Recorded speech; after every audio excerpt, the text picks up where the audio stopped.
Alors du coup là on est en train de faire le chatching. Donc dans la conception du thé pu'er, le but du chatching c'est de stopper l'oxydation partiellement pour que le thé il reste vert.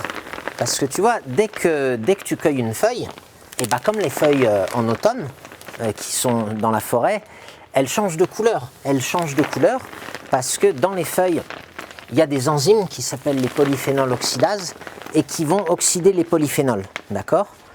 Donc les enzymes, c'est des grosses molécules comme ça et c'est un peu une usine qui change la manière, c'est une usine à transformer les autres molécules. Donc tu imagines, tu as le gros polyphénol oxydase, tu as le polyphénol qui rentre, il n'est pas oxydé au départ, clac, il rentre dans l'enzyme et il sort, il est oxydé. Donc au début ta feuille elle est verte et une fois que le polyphénol il est oxydé, la feuille elle est rouge. Et ce qu'on va faire en chauffant, c'est qu'on va casser, on va détruire cette enzyme. Parce que l'enzyme, du coup, c'est une assez grosse molécule bien complexe et elle est un peu sensible à la chaleur.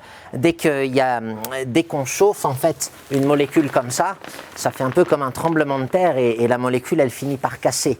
Hein, c'est pour ça que les actions de cuisson, en général, ils vont détruire pas mal de molécules.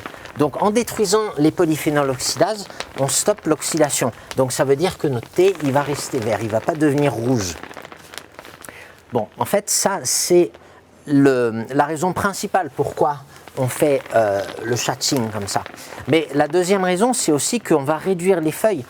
Comme quand vous cuisez des épinards, par exemple. Au début, vous avez plein d'épinards comme ça, et puis après, ça devient tout petit.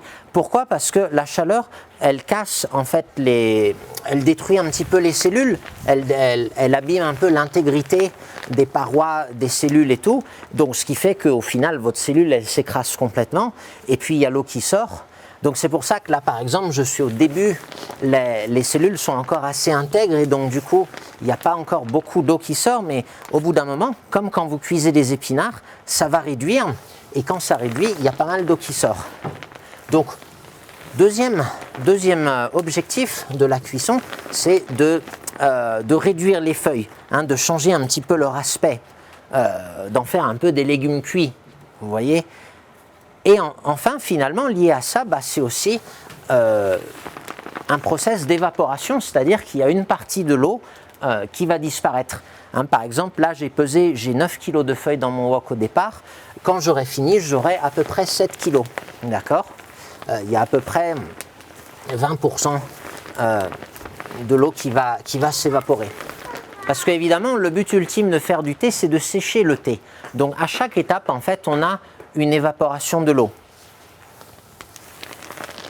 Donc pour résumer, la cuisson du thé, le but de la cuisson dans la confection du thé pu'er, c'est de désactiver les enzymes, donc de stopper l'oxydation, d'empêcher les feuilles de devenir rouges, 2, de dégrader la structure des cellules pour que les feuilles soient réduites, qu'elles aient plus un aspect de légumes cuits, qu'elles soient plus petites, et 3, évaporer de l'eau. 3 objectifs.